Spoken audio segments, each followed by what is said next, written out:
ये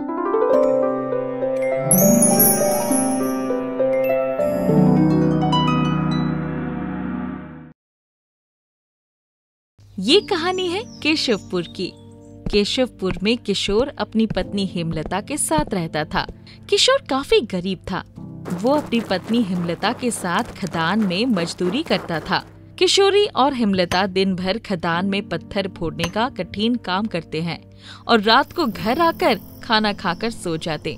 एक दिन सुबह जब किशोर और हेमलता खदान जा रहे थे, तब हेमलता किशोर से कहने लगी, आज बड़ी कमजोरी महसूस हो रही है, चलने का भी मन नहीं कर रहा। अरे गर्मी की वजह से ऐसा हो रहा होगा। किशोर और हेमलता खदान पहुँचे और पत्थर फोड़ने लगे। अचानक पत्थर फोड़ते फोड़ते हेमलता गिर पड़ी। किशोर पानी पिलाकर हेमलता को होश में लाया गया। हेमलता के होश में आते ही ठेकेदार बोला, भाई किशोर, इसे अस्पताल ले जा और ये ले पैसे। चल अब तू जल्दी जा, ज्यादा लेट करने से कहीं कुछ गड़बड़ ना हो जाए। ठेकेदार से पैसे लेकर किशोर हेमलता को सरकारी अस्पताल ले गया। हेमलता का चेकअप करके डॉक्टर कहने लगा, खून की कमी है, फौरन खून चढ़ाना होगा। अरे कोई दूसरा उपाय नहीं है? खून चढ़ाने से तो बहुत पैसों की जरूरत पड़ेगी। मेरे पास तो उतने पैसे नहीं है। नहीं चढ़ाना चाहते हो तो इन्हें रोज नारियल पानी पिलाओ। नारियल पानी तो बहुत महंगा चल रहा है। वो आप देख लो, मुझे जो बोलना था मैंने बोल दिया। किशोर हेमलता को घर लाया और उसे सुलाकर नारियल पानी ढूंढने निकल पड़ा। मेरे पास पैसे नहीं, और पैसे नहीं तो नारियल पानी नहीं। चलते चलते किशोर ऐसा सोच ही रहा था कि तभी उसकी नजर साहूकार के घर के सामने खड़े एक कूड़ेदान पर पड़ी। कूड़ेदान में एक नारियल पड़ा हुआ था। किसी से भीख मांगने से अच्छा इस सूखे नारियल को घर ले जाता हूँ, थोड़ा बहुत पानी तो निकल ही जाएगा। किशोर नारियल घर लेकर आ गया और नारियल को तोड़ने की बहुत कोशिश की, पर नारियल नहीं टूटा। वो गुस्से में नारियल को बगीचे में फेंककर घर के अंदर आ गया। आधी रात में अचानक जमीन थरथराई और किशोर हेमलता की नींद टूट गई। लगता है भूकंप आ गया है। नहीं, भूकंप नहीं, खदान में ब्लास्ट हुआ है शायद। सो जाओ तुम। सुबह होते ही किशोर घर से बाहर आया। बाहर आते ही उसने देखा कि घर के सामने एक विशाल नारियल पड़ा हुआ है जो किसी पहाड़ जैसा था। किशोर को अपनी आंखों पर विश्वास ही नहीं हो रहा था। उसने चिल्लाते हुए हेमलता को बुलाया। हेमलता बाहर आई तो वो भी नारियल देखकर दंग रह गई थी। इतना बड़ा नारियल! कुछ समझी हेमलता? रात को ना भूकंप आया था, ना खदान में ब्लास्ट हुआ था। जमीन थर्राई थी क्योंकि ये नारियल का पेड़ बड़ा हो रहा था। देखते देखते खबरें पूरे केशवपुर में फैल गई और विशाल नारियल को देखने लोगों की भीड़ उमड़ पड़ी। किशोर हाथ में छुरी लेकर नारियल काटने लगा। बाप रे बाप, ये नारियल तो बड़ा ही सख्त है। अब इस नारियल से पानी कैसे निकालेंगे? तभी ठेकेदार वहाँ पहुँचा। नारियल देखकर ठेकेदार भी दंग रह गया। अरे किशोर, ये नारियल देखकर मेरी हालत खराब हो गई। क्या तुमने इस नारियल से नारियल पानी निकालने की कोशिश की? कैसे निकालूं मालिक? सुबह से मैंने बहुत कोशिश की इस नारियल को तोड़ने की, पर ये नारियल इतना सख्त है कि छुरी काम नहीं कर रही है। छुरी से काम नहीं बनेगा। मैं खदान से बोरवेल मशीन, कुछ टैंकर, पंप मांगता हूँ। बोरवेल मशीन से इसे ड्रिल करेंगे और वाटर पंप से सारा पानी टैंकर में भर लेंगे। फिर क्या था, ठेकेदार ने फटाफट फोन घुमाए और सारा सामान हाजिर हो गया। बोरवेल मशीन नारियल पर चढ़ाया गया और नारियल को ड्रिल किया गया। फिर नारियल पानी के हॉल में वाटर पंप डाला गया और पाइप टैंकर्स में छोड़ा गया। पंप शुरू होते ही नारियल का सारा पानी टैंकर्स में गिरने लगा। देखते देखते 20 टैंकर्स फूल गए। किशोर, 20 टन पानी निकला है। किशोर ये सुनकर हैरान हो गया। हेमलता जिंदगी भर पिए तो एक टैंकर खत्म ना कर पाएगी, फिर 20 टैंकर जूस का क्या करेंगे? तो चिंता ना करो, मैंने पूरी व्यवस्था कर दी है।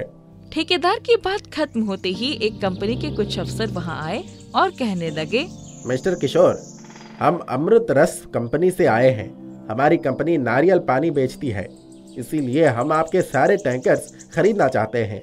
जानते हो किशोर, 20 टैंकर के ये कितने पैसे दे रहे हैं?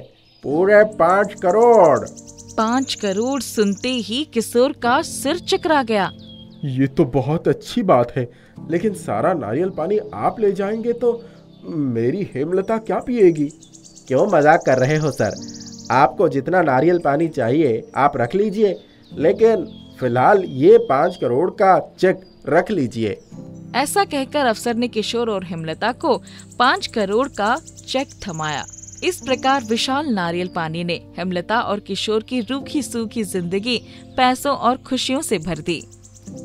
एक गांव में 2 बहनें रहा करती थी। बड़ी बहन का नाम रेखा था और छोटी बहन का नाम सुषमा था। बड़ी बहन 11 वर्ष और छोटी बहन 5 वर्ष की थी तब उनके पिता का देहांत हो गया था और माँ की मृत्यु पहले ही हो चुकी थी। पिता के जाने के बाद रेखा पर उसकी छोटी बहन की जिम्मेदारी आ गई थी। घर चलाने के लिए बड़ी बहन मिट्टी का बर्तन बनाने का काम किया करते थे। सुषमा, मैं दुकान पर जा रही हूँ, घर का ख्याल रखना। हाँ ठीक है, आप जाओ। जब रेखा ने शुरुआत की थी तब उसे बहुत कठिनाइयाँ हुई थी, मगर समय के साथ सबको उसका काम अच्छा लगने लगा था। पूरे गांव में उसके काम की प्रशंसा होने लगी थी। आसपास के गांव के लोग भी उसका सामान खरीदने आया करते थे। रेखा अपने बर्तनों पर काफी सुंदर आकृति बनाती थी। आकृतियाँ उसके बर्तनों को बाकियों के बर्तनों से अलग बनाती थी। रेखा अपने काम से बहुत खुश और संतुष्ट थी। रेखा कमाए हुए पैसों से अपने और सुषमा का ख्याल रखती थी। दोनों आपस में गमों को भुलाकर खुशी से रहा करती थी। इस तरह कुछ साल बीत गया। एक दिन रेखा की दुकान पर एक बाबा आए। बाबा जी, आइए बैठिए। जुग जुग जियो बच्ची। रेखा बाबा का आदर सम्मान करती है। जाते वक्त बाबा जो बात बताकर जाते हैं उससे सुनने के बाद वो बहुत परेशान हो गई। बाबा ने बोला कि तुम्हारे जीवन में बहुत कम समय बचा है, जो भी अधूरे काम है उसे पूरा कर लो। मेरे जाने के बाद मेरी छोटी बहन सुषमा का क्या होगा? उसके साथ तो कोई नहीं रहेगा और उसे कोई काम भी नहीं आता है। वो अपना जीवन कैसे चलाएगी? कुछ दिन परेशान रहने के बाद उसने सोच लिया कि वो सुषमा को मिट्टी के बर्तन बनाने का काम सिखाएगी। परंतु समस्या ये थी कि सुषमा को मिट्टी के बर्तन बनाने के काम में कोई दिलचस्पी नहीं थी। रेखा के कहने पर भी कभी कभार वो उसका हाथ बटा दिया करती थी। इन्हीं सब समस्या के बारे में सोचते हुए वो घर आ गई। रेखा सोच रही थी कि कैसे सुषमा को काम के लिए मनाया जाए ताकि उसका मन काम में लग जाए। सुषमा, कल से हर रोज दुकान पर आ जाना काम करने के लिए। रोज काम पर जाने की बात सुन सुषमा हैरान रह जाती है। क्या? रोज काम पर? मगर क्यों? आप तो जाती ही हो, फिर मैं क्यों? इस काम में सुषमा का मन नहीं लगता था, इसलिए वो दुकान पर नहीं जाना चाहती थी। रेखा सोचती है, क्या करूं? इसे सच्चाई बता दूं? मगर सच्चाई जानकर ये बहुत परेशान हो जाएगी, इसलिए इसे सच्चाई ना बताना ही सही होगा। रेखा सुषमा को परेशान नहीं देख सकती थी, इसलिए उसने बाबा की बात सुषमा को नहीं बताई। सुषमा के बार बार पूछने पर रेखा उसे डांट देती है। मुझे कुछ भी नहीं सुनना, दिन भर बस आराम करती रहती हो।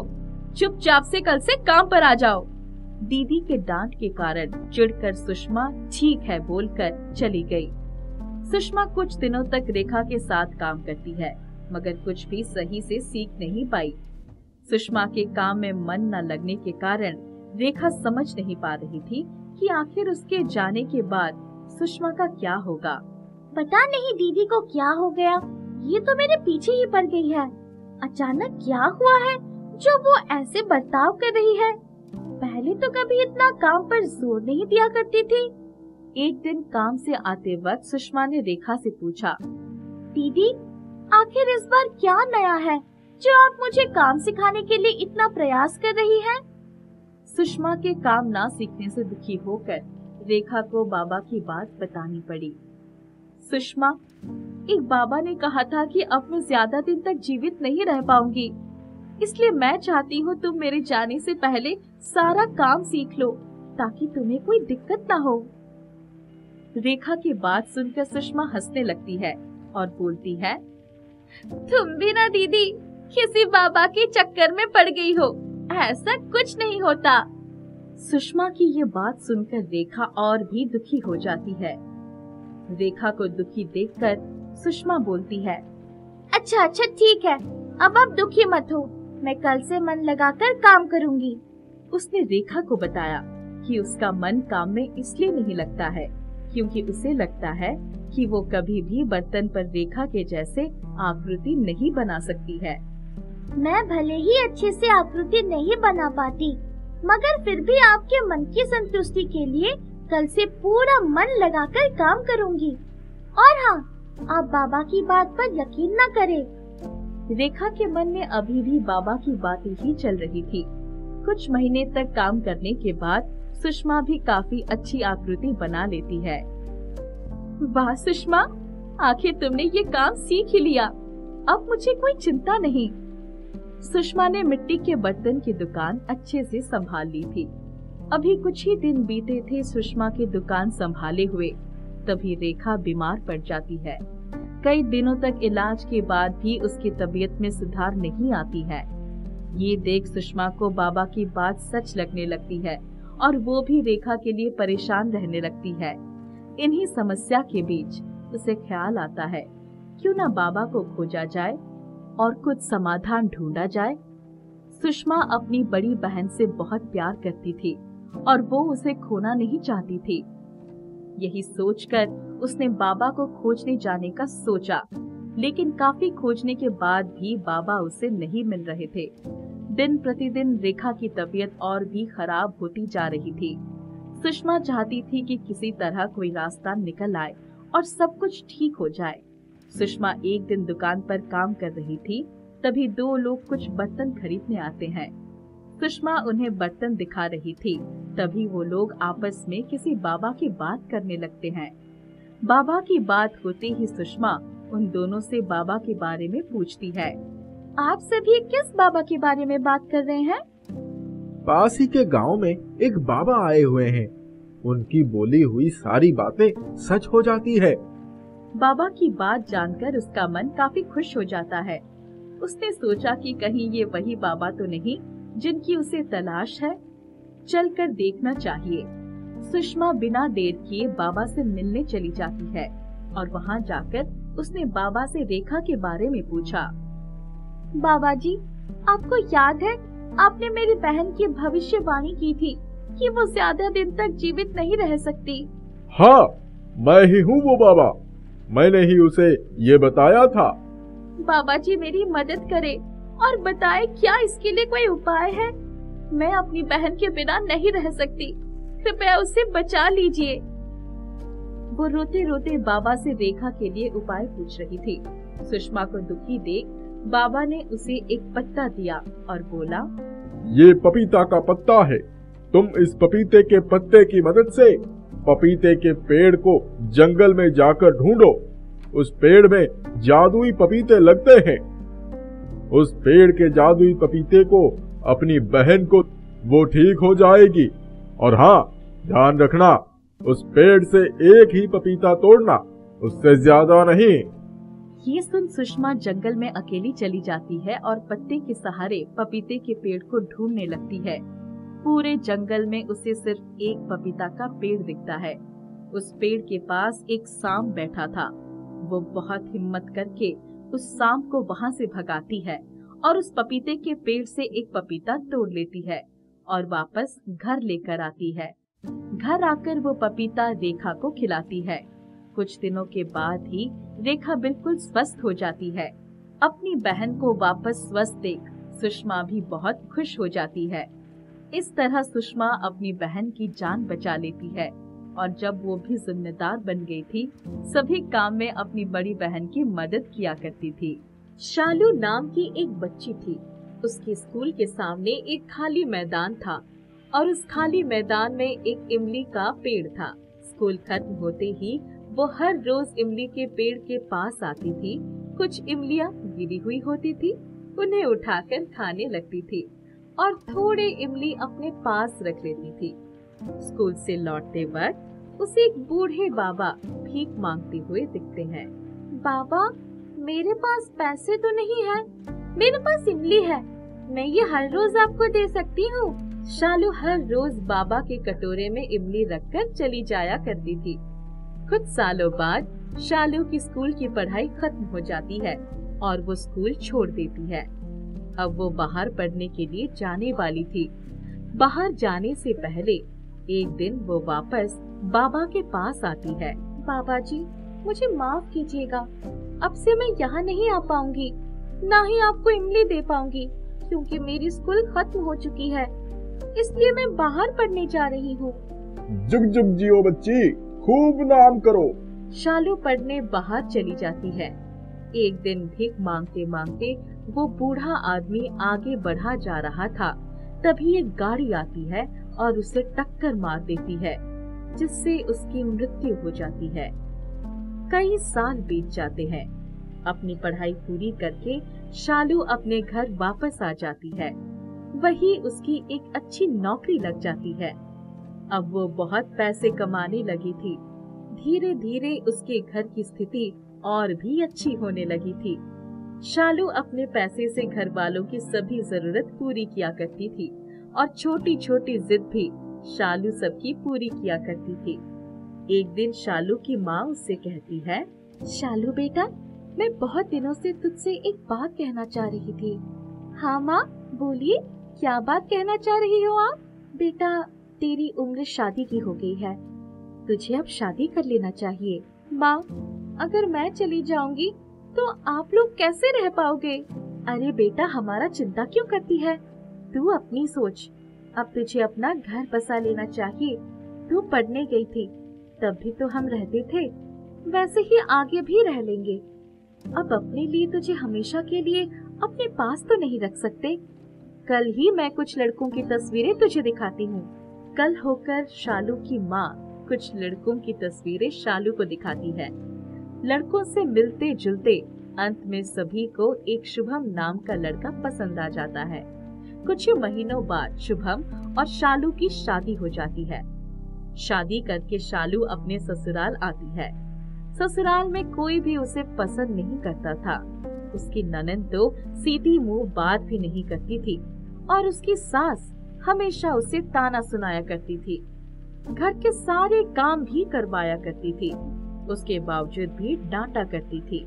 कैसे लोग हैं यहाँ, कुछ भी कर दो, इन लोगों को कदर ही नहीं, सभी को सिर्फ अपनी ही पड़ी है। इससे अच्छा तो मैं अपने घर में ही रह रही होती। कुछ महीने तक ये सब सहने के बाद शालू सोच लेती है कि अब वो ये बात अपने पति को बता कर रहेगी। एक दिन शालू अपने पति को सारी सच्चाई बताती है। इस घर में कोई भी मुझसे अच्छा व्यवहार नहीं करता, कोई मुझे पसंद नहीं करता। सासू माँ हर वक्त मुझे ताने मारती रहती है और घर का सारा काम करवाने के बाद भी मुझे सुनाती है। आप ही बताइए, ऐसे में मैं कैसे रह सकती हूँ? अरे शालू, कैसी बातें करती हो? मेरी माँ और बहन बहुत अच्छी हैं, वो कभी ऐसा नहीं कर सकती। हाँ, तुम नहीं हो तो कुछ समय तो लगता ही है सबके साथ घुलने मिलने के लिए। अच्छा, इसका मतलब आपको भी मेरी बातों पर भरोसा नहीं है। कोई बात नहीं, अब से मैं आपसे भी कुछ नहीं बोलने वाली। शादी के 1 साल बीत जाते हैं। तभी सालू की सास उसे पोते के लिए ताना मारना शुरू कर देती है। देख शालू, मुझे एक पोता चाहिए, इतना समय हो गया, अब तक तुझे कोई बच्चा नहीं हुआ। सासू माँ कैसी बातें कर रही हैं? अभी तो सिर्फ 1 ही साल हुआ है। मैं कुछ नहीं सुनना चाहती, मुझे तो एक पोता चाहिए। मैं तो ये बात शुभम से भी कहने वाली हूँ। शालू की सास शुभम से भी एक पोते देने की जिद करने लगती है। एक दिन शुभम शालू से कहता है, चलो शालू, माँ की ये जिद पूरी कर ही देते हैं। कल ही चलकर एक अच्छे डॉक्टर से बात कर लेते हैं। जैसी आपकी मर्जी। अगले दिन वो डॉक्टर से बातचीत करने जाते हैं। डॉक्टर शालू की जांच करते हैं और 2 दिन बाद रिपोर्ट लेकर जाने की बात कहते हैं। 2 दिन बाद शुभम डॉक्टर से रिपोर्ट लेने जाता है तो डॉक्टर उसे बोलते हैं कि कुछ दिक्कतों की वजह से शालू कभी माँ नहीं बन सकती। ये सुन शुभम को बहुत बड़ा झटका लगता है। वो रिपोर्ट लेकर घर आता है और सभी को सच्चाई बताता है। सच सुनते ही शुभम की माँ और बहन शालू को बहुत गंदी गंदी बातें बोलने लगती हैं। माँ, इसमें इसकी क्या गलती है? हम बच्चा गोद भी तो ले सकते हैं। आप इसे क्यों सुना रही हैं? छी शुभम, तुम कैसी बातें कर रहे हो? जरा सोच समझकर बोलो। अगर ये बच्चा नहीं दे सकती तो कोई बात नहीं, हम तेरी दूसरी शादी करवाएंगे, तू चिंता मत कर। शुभम शालू से बहुत प्यार करता था। माँ की ये बात उसे जरा भी पसंद नहीं आती है। माँ, आप ये क्या बोल रही हैं? मैं कभी किसी और लड़की से शादी नहीं करूंगा और हमेशा शालू के साथ ही रहूंगा। शालू की सास हर रोज शालू को ताने मारने लगती है, कड़वी कड़वी बातें बोलने लगती है। एक दिन शुभम खुद अपने कानों से सारी चीजें सुन लेता है। माँ, अगर आपको शालू से इतनी ही दिक्कत है तो ठीक है, मैं इसे लेकर ये घर छोड़कर चला जाता हूँ। शुभम शालू को साथ लेकर वो घर छोड़कर चला जाता है और दूसरा घर लेकर रहने लगता है। शालू इस बात को जानकर बहुत दुखी थी कि वो कभी माँ नहीं बन पाएगी और वो हर वक्त इसी चिंता में रहती थी। हर रोज भगवान से यही प्रार्थना करती थी कि वो माँ बन जाए। एक रात शालू को सपने में एक पेड़ आता है और उससे कहता है, आओ शालू, मेरे पास आओ। कुछ दिनों तक लगातार शालू के सपने में वो पेड़ आया करता था और उसे अपने पास बुलाया करता था। एक दिन शालू सोचती है, आखिर ये कौन सा पेड़ है जो मुझे बुला रहा है? मेरी जिंदगी में कौन सी ऐसी पेड़ थी जिससे मैं बहुत जुड़ी हुई थी? तभी शालू को उसकी स्कूल के सामने वाली इमली की पेड़ याद आ जाती है। शालू अपने स्कूल के पास वाली मैदान में आती है और इमली की पेड़ के पास जाती है। क्या तुम ही मुझे बुला रहे थे? हाँ शालू, मैं ही तुम्हें बुला रहा था। मैं तुम्हारी समस्या दूर करना चाहता हूँ। तुम्हें याद है, तुम हर रोज एक बाबा को इमली दिया करती थी। तुम्हारे जाने के कुछ सालों बाद एक सड़क दुर्घटना में उनकी मौत हो गई। मैं उसकी आत्मा हूँ। अब मैं इसी पेड़ में रहता हूँ। ये सब सुन शालू चौंक जाती है। बाबा जी प्रणाम। शालू, तुम माँ नहीं बन सकती, इस वजह से तुम बहुत परेशान रहती हो। मैं ये जानता हूँ, इसीलिए मैं तुम्हारी मदद करना चाहता हूँ। मगर वो कैसे? इस पेड़ से एक इमली तोड़ लो। शालू उस पेड़ से एक इमली तोड़ लेती है। ये एक जादुई इमली है। तुम इस इमली को खाओ, देखना जरूर माँ बन जाओगी। शालू वो इमली को खाती है और पेड़ को प्रणाम कर चली जाती है। कुछ ही महीनों बाद शालू को खुशखबरी मिलती है कि वो माँ बनने वाली है। ये सुन शुभम और शालू बहुत खुश होते हैं। धन्यवाद बाबा जी, ये सब आपकी दी हुई जादुई इमली का कमाल है। शालू को एक प्यारी सी बेटी होती है। अब शुभम और शालू खुशी खुशी अपनी बेटी के साथ रहने लगते हैं। एक गांव में एक राम भरोसे नाम का बूढ़ा किसान रहता था। उसके पास बहुत सारे खेत थे। उसके 4 बेटे थे। वह अपने चारों बेटों के साथ खेती किया करता था। जो सबसे छोटा बेटा था उसका नाम गोलू था।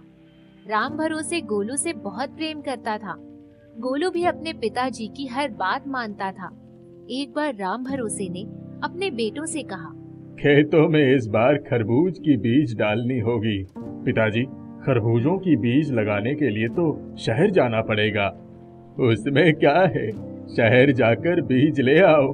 परंतु पिताजी, खेतों में बहुत काम है। वहाँ कम से कम 3 लोगों की जरूरत है। इसीलिए हम 3 भाई खेतों का काम करते हैं और गोलू को आप शहर भेज दीजिए। बेटा गोलू, क्या तुम शहर जाकर बीज ले आओगे? जी पिताजी, मैं शहर चला जाऊंगा। अगले दिन गोलू शहर के लिए निकल जाता है। उधर गांव में राम भरोसे बीमार हो जाता है। 3 बड़े भाई डॉक्टर को बुलाते हैं, लेकिन इलाज के बावजूद भी उसकी तबीयत नहीं संभलती। राम भरोसे 3 बेटों से कहता है, बेटा, जरा कोई सरपंच को तो बुला लाओ। सरपंच जी, मुझे लगता है कि अब मैं और नहीं जीऊंगा। इसीलिए मैं आपके सामने कहता हूँ कि मेरे मरने के बाद आप मेरे 4 बेटों में बराबर से मेरी जमीन को बांट देना। ताकि मेरे चारों बेटे आराम से जीवन यापन कर सकें। राम भरोसे जी, जैसी आपकी इच्छा। राम भरोसे इतना कहकर थोड़ी देर के बाद मर जाता है और तीनों बेटे रोने लगते हैं। अपने पिता का क्रियाकर्म करने के बाद तीनों भाई सरपंच के पास जाते हैं और कहते हैं, सरपंच जी, हम आपसे कुछ बात करने आए हैं। बोलो, क्या हुआ? सरपंच जी, हम चाहते हैं कि पिताजी की जमीन में से थोड़ी सी जमीन गोलू को मिल जाए, बाकी हम तीनों भाइयों में बांट दिया जाए। अरे लेकिन राम भरोसे ने तो कहा था कि जमीन को चारों भाई में बराबर से बांटना है। अरे सरपंच जी, पिताजी ने सिर्फ आपके सामने ही तो कहा था ना, और कोई तो नहीं था वहाँ। गोलू आएगा तो आप कह दीजिएगा कि तुम्हारे पिता ने ऐसा कहा था कि थोड़ी सी जमीन गोलू को देकर बाकी सारी जमीन तीनों बड़े भाइयों में बांट देना। ऐसा करने पर हर साल जो माल बिकेगा उसके 15% पैसे हम आपको दे देंगे। यह सुनकर सरपंच को लालच आ जाता है। जब गोलू शहर से लौटता है तो अपने पिता के बारे में सुनकर बहुत रोता है। थोड़ी देर के बाद तीनों भाई सरपंच को लेकर आते हैं। सरपंच गोलू को राम भरोसे की वसीयत सुनाता है। लेकिन पिताजी इतनी नाइंसाफी कैसे कर सकते हैं? बेटा, ये राज तो तुम्हारे पिताजी के साथ ही दफन हो गया। अगर पिताजी की यही इच्छा थी तो मुझे ये बात माननी होगी। मगर गोलू अंदर से संतुष्ट नहीं हो पाता। तीनों बड़े भाई अपनी बड़ी बड़ी जमीनों में खेती करने लगते हैं और गोलू के हिस्से में बहुत छोटी सी जमीन आती है जो खेती करने के काबिल नहीं थी। तीनों भाई ढेर सारा अनाज उगाते हैं, अच्छे दामों पर बेचकर ढेर सारे पैसे कमाते हैं। देखते ही देखते कई साल गुजर जाते हैं और खेती न करने के कारण गोलू के पास बचे कुचे पैसे भी समाप्त हो जाते हैं। यहाँ तक कि गोलू को खाने के लाले पड़ जाते हैं। एक दिन गोलू अपनी बंजर जमीन के पास बैठा था। अचानक उस जमीन में से एक अंगूर का पेड़ उगता है और देखते ही देखते बहुत बड़ा हो जाता है। उस पेड़ पर अंगूर के गुच्छे लटके रहते हैं। गोलू यह सब देखकर हैरान हो जाता है। उस रसीले अंगूर को देखकर गोलू के मुंह में पानी आ जाता है और वह पेड़ के पास जाता है और अंगूर का एक गुच्छा तोड़कर खाने लगता है।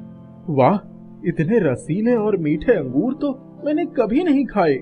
तभी अचानक उस पेड़ से आवाज आती है, गोलू, तुमको मेरे अंगूर कैसे लगे? गोलू आवाज सुनकर डर जाता है और डरी हुई आवाज में कहता है, कौन हो तुम? मैं जादुई अंगूर का पेड़ हूँ। अच्छा, तुम्हारा जादू कैसे काम करता है? अगर कोई सच्चा इंसान मेरा अंगूर खाएगा तो उसको अंगूर बहुत मीठा लगेगा, और अगर कोई झूठा या चोर आदमी मेरा अंगूर खाएगा तो उसका मुंह काला हो जाएगा। अच्छा, तो ये बात है। जिस गांव में गोलू रहता था वह गांव राजा हरिश्चंद्र के राज्य के अंदर आता था। एक बार राजा के ताज में लगा हीरा चोरी हो जाता है। राजा के ही दरबारियों में से किसी ने हीरा चुराया होता है। राजा अपने हीरे के लिए बड़ा परेशान था क्योंकि वह हीरा खानदानी और बहुत कीमती था। राजा ने अपने दरबारियों को वहाँ बुलाया और कहा, मैं जानता हूँ कि तुम में से किसी ने हीरा चुराया है। शराफत से बता दो कि हीरा किसने चुराया है, वरना तुम सबका सर कटवा दिया जाएगा। राजा का वजीर बोला, हुजूर, जल्दबाजी में फैसला ना लीजिए, ऐसे तो बहुत सारे बेगुनाहों की जान चली जाएगी। तो फिर कैसे चोर का पता लगाया जाए? मैंने सुना है कि हमारे राज्य में जो गांव है वहाँ बड़े समझदार लोग रहते हैं। क्यों ना हम गांव वालों से ऐलान करवा दें कि जो भी राजा हरिश्चंद्र की समस्याओं को हल करेगा उसको मुंह मांगी कीमत दिया जाएगा। शायद हमारी समस्या आसानी से हल हो जाए। ठीक है। अगले दिन सारे गांव में राजा के सिपाही यही ऐलान करते हैं, जो भी राजा हरिश्चंद्र की समस्या को हल करेगा उसको मुंह मांगा इनाम दिया जाएगा। गोलू एक सिपाही को बुलाता है और पूछता है, राजा की कैसी समस्या है? राजा के ताज का हीरा चोरी हो गया है। चोर दरबार में है, परंतु किसी को नहीं मालूम कि हीरा किसने चुराया है। मैं इस समस्या को हल कर सकता हूँ, फिर तुमको मेरे साथ चलना होगा। ठहरो जरा। गोलू अपने जादुई अंगूर के पेड़ के पास जाता है और एक अंगूर का गुच्छा तोड़कर राजा के दरबार में हाजिर होता है। हुजूर, इसका नाम गोलू है और ये कहता है कि आपकी समस्या हल कर देगा। राजा गोलू से कहता है, अगर हमारी समस्या हल ना कर सके तो तुमको कारागार में बंद कर दिया जाएगा। मुझे मंजूर है हुजूर। मैं जो अंगूर लेकर आया हूँ उसमें से एक एक अंगूर सारे दरबारियों को खिला दीजिए। जिसने भी चोरी की होगी उसका मुंह काला हो जाएगा। राजा सारे दरबारियों को अंगूर खाने को कहता है। सब अंगूर खाते हैं, परंतु किसी का भी मुंह काला नहीं होता। सबने अंगूर खा लिया, परंतु किसी को कुछ नहीं हुआ। नहीं हुजूर, सबने नहीं खाया। आपका वजीर बाकी है, उनको भी खिलाइए। राजा वजीर से कहता है, तुम भी खाओ। वजीर डरते हुए अंगूर खाता है और उसका मुंह काला हो जाता है। राजा को अपने वजीर पर बहुत गुस्सा आता है और वह वजीर को जेल में बंद करवा देता है। तुमने बहुत अच्छा काम किया है। बोलो, तुमको क्या चाहिए? हुजूर, मुझे लगता है कि मेरे भाइयों ने गांव के सरपंच के साथ मिलकर मेरे साथ बेईमानी की है। आप इंसाफ कर दीजिए। राजा ने फौरन गोलू के भाइयों और सरपंच को अपने दरबार में बुलाया और कहा, तुम सब ने मिलकर गोलू के साथ बेईमानी की है। अब नहीं हुजूर, मैंने तो इनके पिता राम भरोसे की वसीयत के अनुसार इनको इनका हक दे दिया है। राजा अपने सिपाहियों से कहता है, इस सरपंच को अंगूर खिलाओ। सिपाही सरपंच को जादुई अंगूर देते हैं। अंगूर खाते ही सरपंच का मुंह काला हो जाता है। राजा सरपंच से कहता है, अब तो तुम्हारा मुंह भी काला हो गया है, अब तो सच बोल दो।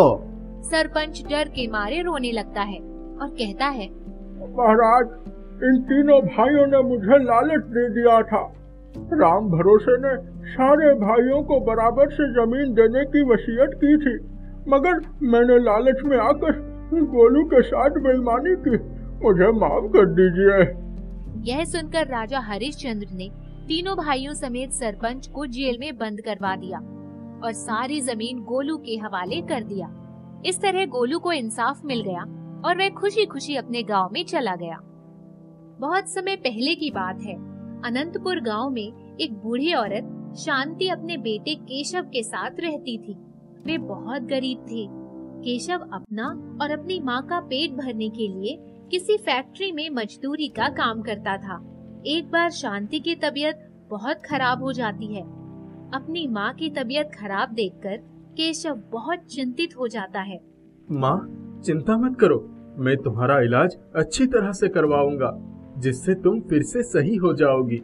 इतना कहकर केशव वहाँ से पास के एक पड़ोसी मोहनलाल के पास जाता है। मोहनलाल, थोड़े पैसों की जरूरत है, क्या तुम मुझे दे सकते हो, जिससे मैं अपनी माँ का इलाज करवा सकूं? मेरी माँ की तबीयत बहुत खराब हो गई है। देखो, पैसे तो मैं देता, मगर इससे पहले जो तुमने मुझसे पैसे लिए थे वे अभी तक तुमने नहीं लौटाए। अब मैं दोबारा तुमको पैसे नहीं दे सकता। ऐसा मत बोलो मोहनलाल, मैं तुम्हारे पैसे कुछ दिनों में लौटा दूंगा, मगर तुम मुझे अभी मेरी माँ के इलाज के लिए पैसे दे दो, नहीं तो मेरी माँ मर जाएगी। इतना कहकर केशव जोर जोर से रोने लगता है। केशव को इस तरह रोता देखकर मोहनलाल उसको पैसे दे देता है। केशव, ये लो पैसे, मगर ध्यान रहे यह मेरे सारे पैसे मुझे 10 दिनों के अंदर लौटा देना, नहीं तो बहुत बुरा होगा। पैसे पाकर केशव बहुत खुश होता है और फिर उन पैसों से अपनी माँ का इलाज करवाता है और कुछ ही दिनों में उसकी माँ बिल्कुल ठीक हो जाती है। माँ की तबीयत ठीक हो जाने के कुछ दिनों के बाद जब केशव अपनी फैक्ट्री में काम करने के लिए जाता है, तब उसका मालिक उसकी जगह पर दूसरा मजदूर काम के लिए रख लिया होता है। केशव, अब तुम इस फैक्ट्री में काम नहीं कर सकते, क्योंकि मैंने तुम्हारी जगह पर एक दूसरा मजदूर रख दिया है। अब यहाँ तुम्हारी कोई जरूरत नहीं है। अपने मालिक की ऐसी बातें सुनकर केशव बहुत दुखी होता है और वह अपने घर वापस आ जाता है। क्या हुआ बेटा, तुम इतने दुखी क्यों हो?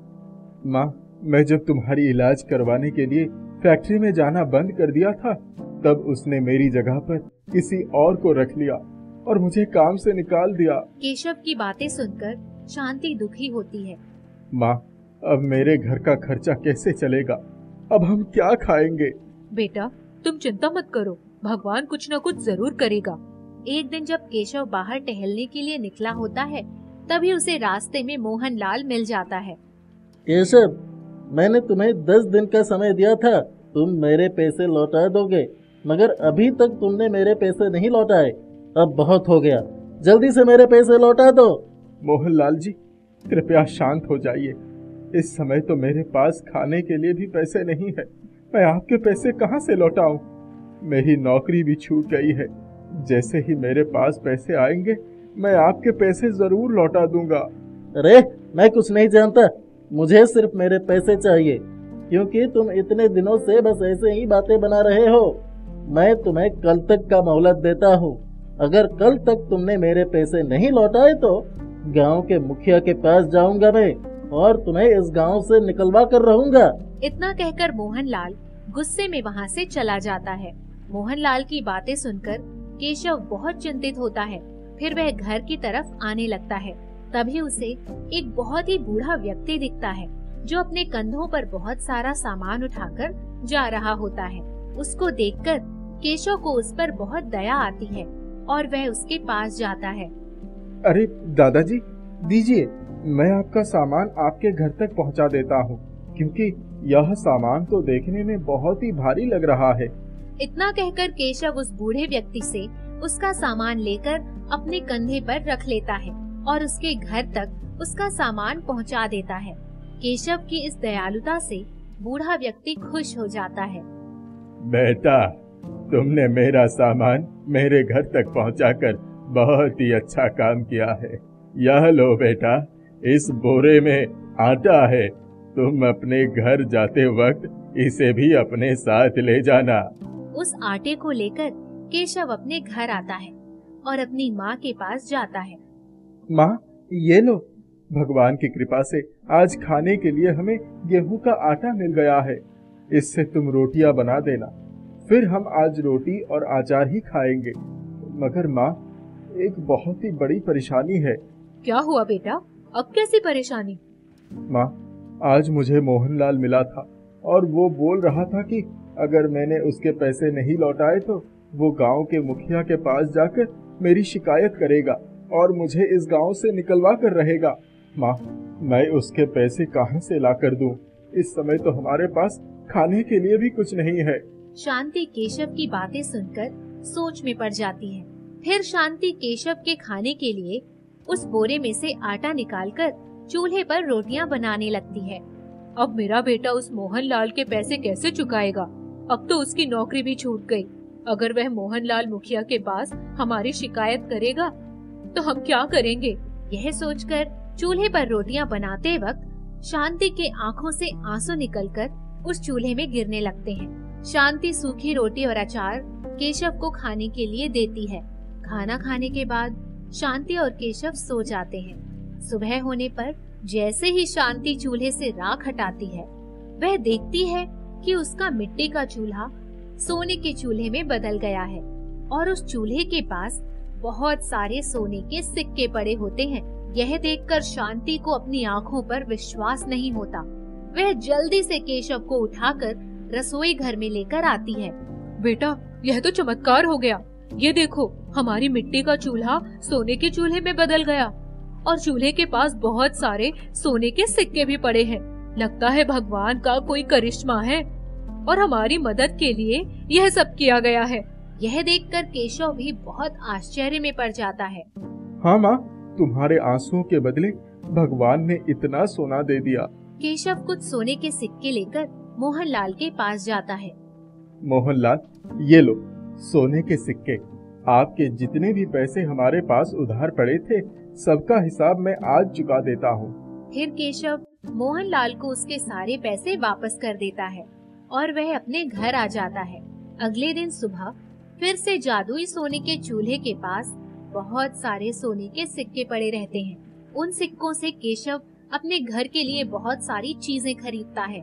इस तरह से हर दिन अब जादुई सोने के चूल्हे से सोने के सिक्के निकलने लगते हैं, जिससे कुछ ही दिनों में केशव के पास अच्छा सा घर, धन दौलत, गाड़ियाँ आ जाती है। वह उन पैसों से एक अच्छा सा बिजनेस शुरू कर लेता है और उसका बिजनेस भी कुछ ही दिनों में कामयाब हो जाता है, जिससे केशव की सारी गरीबी दूर हो जाती है।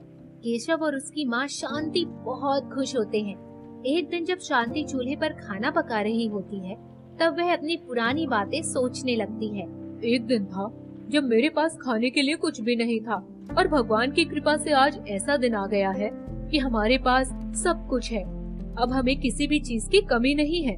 इतना सोचते सोचते शांति के आँखों से खुशी के आंसू गिरने लगते हैं। जैसे ही शांति की आंखों से खुशी के आंसू उस सोने के चूल्हे पर गिरते हैं, वह सोने का चूल्हा फिर से मिट्टी के चूल्हे में बदल जाता है। यह देखकर शांति जान जाती है कि अब उसकी सोने के चूल्हे की आवश्यकता पूरी हो गई है। इसीलिए वह सोने का चूल्हा मिट्टी के चूल्हे में बदल गया, क्योंकि भगवान ने उन्हें वह सोने का चूल्हा उनकी मदद करने के लिए दिया था। इसके बाद शांति और उसका बेटा केशव खुशी खुशी आराम से रहने लगते हैं।